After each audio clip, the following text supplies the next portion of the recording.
Halo kaum intelektual sekalian, wow, wow, wow, gila, gila, gila, gila, gila. Sepertinya video ini tidak akan disukai oleh umat Muslim maupun umat Kristen yang ada di Konoha. Karena apa? Karena video ini adalah video paling jujur sepanjang masa yang ngebahas seputar perang salib. Di video ini saya tidak akan berpihak ya, jadi saya akan bongkar sampai ke akar-akarnya. Siapa dalang sebenarnya yang memulai perang salib? Apakah umat Kristen atau umat Muslim? Apakah ini ada hubungan dengan agama atau tidak? Kemudian, kenapa perang salib ini disebut dengan perang agama? Padahal pada faktanya, ini bukan perang agama.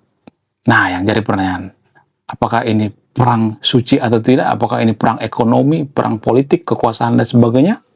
Bagaimana fakta yang sebenarnya?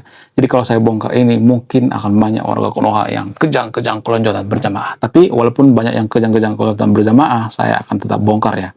Kemudian, selain itu, benarkah peziarah umat Kristen dibunuh di Yerusalem? Jadi ada stereotip yang mengatakan bahwa peziarah-peziarah Kristen itu dibunuh di Yerusalem, sehingga orang-orang Kristen marah, lalu terjadi perang salib. Kemudian ada yang mengatakan orang-orang Kristen ketika berziarah di Yerusalem dipajaki. Ya, saya kasih konteks dulu ya. Kenapa orang Kristen saat itu ada semacam hambatan berziarah di Yerusalem? Karena Yerusalem itu saat itu dikuasai oleh umat Muslim. Saat itu umat Muslim lagi jaya-jayanya menguasai Timur Tengah. Nah, yang jadi pertanyaan, siapa sebenarnya yang salah? Apakah umat Muslim atau umat Kristen? Siapa dalang dari semua ini? Apakah paus gitu? Siapa yang nyari gara-gara? Jadi di video ini saya tidak akan berpihak pada siapapun ya, disclaimer on ya. Mungkin video ini akan video yang paling berbahaya sedunia. Kenapa saya mengatakan seperti itu? Jadi gini guys, sebenarnya kalau boleh jujur, dalang daripada perang salib ini tidak hanya satu pihak. Enggak, ini dari berbagai pihak. Saya tidak menyalahkan siapapun di sini ya. Siapa yang memulai? Apa alasannya? Apa motifnya? Jadi motif utamanya itu adalah ekonomi dan politik. Apakah ini ada hubungan dengan agama? Ada. Tapi agama itu menunggangi. Ya, ibarat demo nih ya. Ada demo tentang masalah ekonomi gitu ya. Masalah politik. Nah, di tengah jalan ada agama yang menunggangi.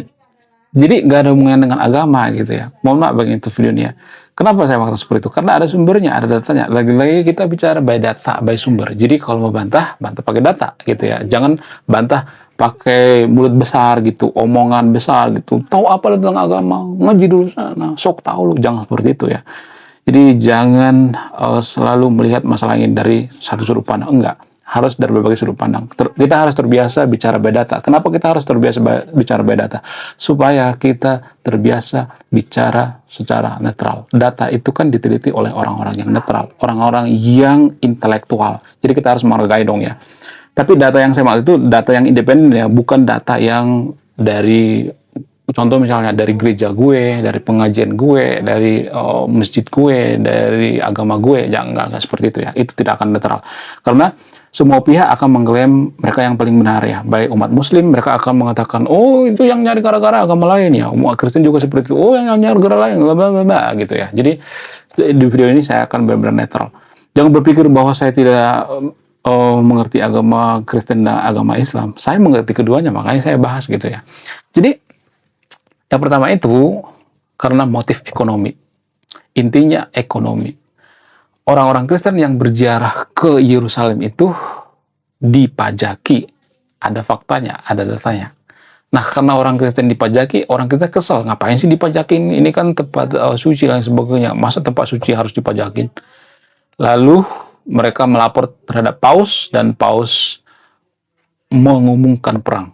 Itu dari satu sudut pandang ya. Dari sudut pandang yang lain ya. Kalau kita melihat dari sudut pandang yang lain, siapapun yang menguasai tanah suci, ya, jadi Palestina itu kan kumpulan daripada berbagai tempat tanah suci berbagai agama ya, agama Kristen, agama Islam dan lain sebagainya kan, agama Yahudi juga gitu. Jadi siapapun yang menguasai daerah ini, daerah tanah suci ini, maka akan dipajaki juga gitu. Mau Yahudi yang berkuasa di sana, mau Kristen. Jadi kalau Kristen memenangkan perang di Timur Tengah saat itu, ya kebetulan saat itu yang menangkan perang itu adalah Islam saat itu ya, makanya mereka menguasai yang namanya tanah suci. Nah, mereka juga akan memajaki. Kalau kita memenangkan perang, ya mereka juga memajaki gitu ya. Jadi kedua belah pihak melakukan hal yang sama, memajaki juga gitu ya. Mohon maaf ya, saya tidak hitam putih di sini. Hitam putih artinya berpihak pada agama tertentu. Enggak, saya enggak berpihak ya. Saya benar-benar netral. Jadi yang pertama itu motif ekonomi. Yang kedua motif politik. Nah, jadi pada saat itu ada kerajaan Islam yang minta tolong sama orang-orang Eropa. Pada saat itu kerajaan Islam itu sudah terjepit diserang oleh kerajaan lain lah gitu ya. Minta tolong tapi nggak mau gitu ya membantu. Nah ini juga ada semacam penyebabnya juga gitu, faktornya. Ada berbagai faktor ya, bukan satu faktor ya. Kemudian faktor kekuasaan ya, ini yang paling berpengaruh. Baik orang Eropa maupun umat Muslim yang ada di Timur Tengah ya, umat Kristen dan umat Muslim ya, mereka pengen mendominasi. Jadi boleh dikatakan ini perebutan kekuasaan antara orang Eropa dengan orang Arab ya, atau orang Timur Tengah. Mereka membungkusnya dengan agama. Kenapa mereka membungkus dengan agama? Nah, lagi-lagi gitu ya. Saya itu orang sekuler, guys. Makanya saya pengen memisahkan agama dengan negara. Tujuannya apa? Supaya perang itu tidak ditunggangi oleh agama. Saat itu Paus berpikir, kita kan membela tempat suci, kita kan membela tanah suci, kita kan membela agama. Masa kita nggak boleh bawa agama? Boleh dong, kata Paus. Kalau misalnya mengatakan, oh itu kan nggak boleh, salah dan lain sebagainya, ya salah saja. Kan zamannya zaman seperti itu. Kita nggak bisa menyamakan zaman dulu dengan zaman sekarang. Sehingga apa? Sehingga Paus saat itu, oknum-oknum Paus saat itu mempelintir-pelintir ayat-ayat kitab suci. Ada ayat-ayat kitab suci dalam agama Kristen yang dipelintir-pelintir untuk supaya pasukan mereka setia terhadap Paus, setia terhadap kekuasaan dan sebagainya. Padahal tujuannya itu untuk menguasai tanah suci sekaligus menguasai Timur Tengah. Nah, Paus mengumumkan perang. Bagaimana dengan umat Muslim? Umat Muslim juga seperti itu. Umat Muslim merasa, oh kita dua yang diserang, masa kita nggak mempertahankan diri? Mempertahankan diri dong. Ya, mereka kan yang datang ke Timur Tengah. Dan umat Muslim juga seperti itu, pengen menguasai Eropa. Makanya kekuasaan umat Muslim sampai ke Balkan dulu ya, sampai ke Spanyol ya. Makanya di Spanyol itu kan ada masjid ya, zaman dulu. Jadi saling invasi sebenarnya. Apa motifnya? Ekonomi dan kekuasaan. Ya. Lalu perang tuh ya, perang terus, perang salib pertama, kedua terus ya. Nah, yang jadi pertanyaan, siapa yang menangkan perang? Nggak ada. Walaupun banyak yang mengatakan Islam memenangkan perang. Saya harus mengakui itu ya, saya tidak berpihak. Ya, secara statistik ya Islam memenangkan perang. Tapi yang pemenang sebenarnya itu nggak ada. Baik umat Muslim, baik umat Kristen, banyak yang meninggal, terutama sipil. Ya, masyarakat sipil yang tidak bersalah, yang tidak ikut-ikutan dengan perang ini meninggal. Itulah tragisnya perang. Orang Eropa berebut kekuasaan dengan orang Arab, yang korban itu masyarakat sipil. Jadi yang menangkan perang ini nggak ada, guys. Mohon maaf ya, jangan kita menyimpan kebencian terhadap agama tertentu ya. Kita harus melihat dari berbagai sudut pandang.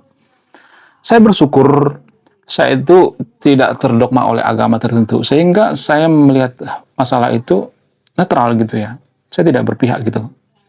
Biasanya kalau pemuka agama bicara tentang perang salib, mereka mengatakan, oh yang menang itu adalah kita, ya umat Kristen yang menang. Kemudian yang salah itu mereka gitu. Umat Muslim juga seperti itu di Konoha kalau sepertikan. Oh yang salah itu mereka yang menyerang duluan. Agak mirip-mirip seperti perang Amerika versus Iran, ya kan? Seperti itu. Baik Amerika, baik Iran, ya punya kesalahan yang sama juga, punya kesempatan yang sama juga untuk menyerang. Lalu bagaimana dengan penjara yang katanya dibunuh di tanah suci? Apakah itu ada datanya? Nggak ada data yang mengatakan seperti itu, guys. Tapi kalau dipajaki, iya. Dipajaki karena motif ekonomi gitu. Ya, lagi-lagi motif ekonomi. Jadi, banyak masalah di dunia ini ditimbulkan oleh masalah ekonomi. Perang yang ada di Timur Tengah juga kan motifnya ekonomi kan. Politik, kekuasaan, dan ekonomi. Kok bisa ada hubungan dengan ekonomi? Ya, penjualan senjata. Pabrik senjata, ya kipas-kipas duit, guys, ketika terjadi perang. Omsetnya naik, ya sahamnya naik gila-gilaan gitu. Lagi-lagi ini ada UUD-nya, ujung-ujungnya duit gitu ya. Jadi jangan lugu-lugu amat gitu. Kalau ada perang itu kita harus berpikir siapa yang diuntungkan gitu. Ya lagi-lagi ujung-ujungnya duit gitu ya. Menurut kalian gimana? Coba tulis kolom komentar ya. Saya tidak akan berpihak di video ini ya.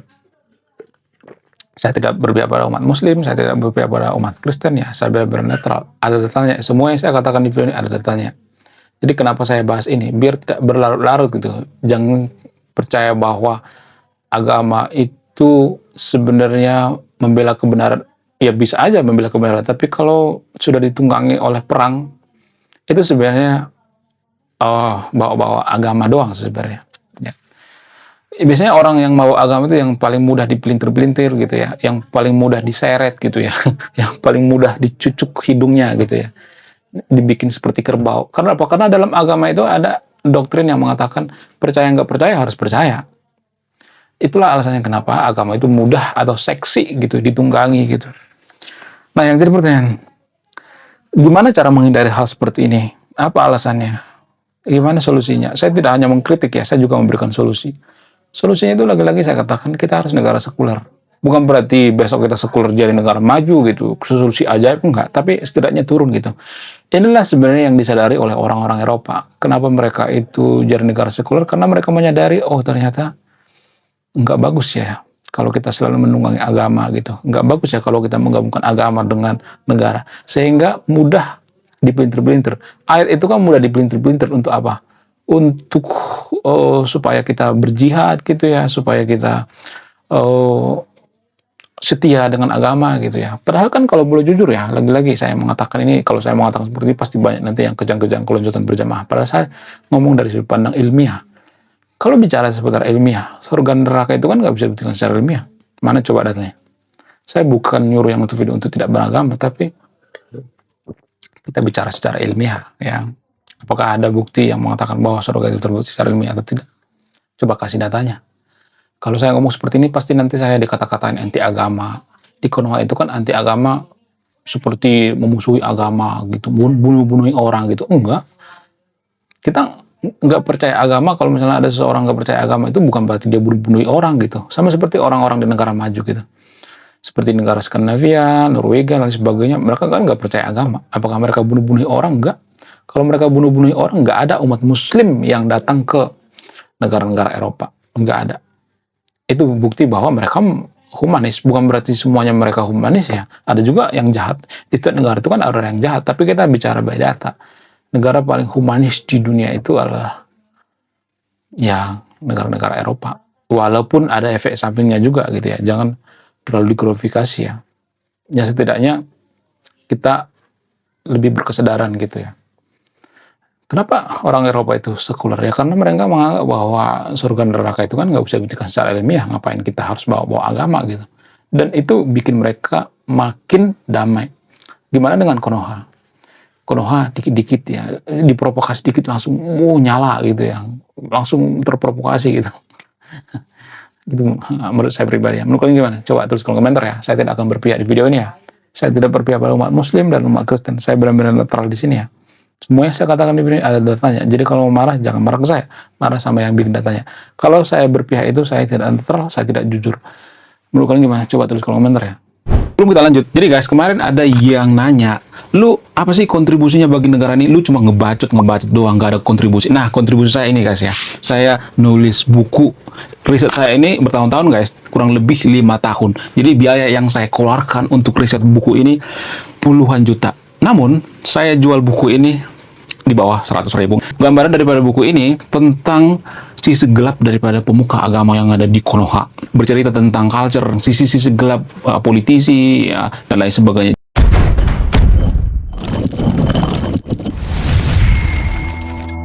Guys, sekian video ini. Terima kasih sudah memahami. Saya kaum intelektual, salam rasional.